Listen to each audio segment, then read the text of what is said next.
প্রথম নোবেল পান আমি আবু তাহের হাবিলদার এই ঢাকা বিশ্ববিদ্যালয়ে প্রথম অভিনন্দন জানিয়ে মিছিল বের করি। তৎকালীন রাজনৈতিক দলগুলো, ছাত্র সংগঠনগুলো এর বিরোধিতা করেছিল।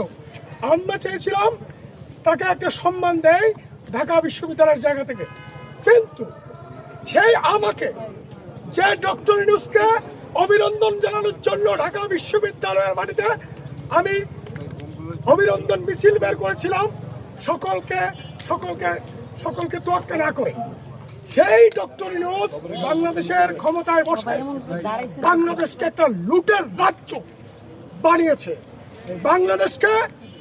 বাংলাদেশের অর্থনীতিকে, বাংলাদেশের রাজনীতিকে, বাংলাদেশের সামাজিক অর্থনীতিকে, সামাজিক নীতিকে, বাংলাদেশের সংস্কৃতিকে পুরোপুরি ধ্বংস করে দিয়েছেন এই পাপিষ্ট, এই সত্য, এই মার্কিনের দালাল।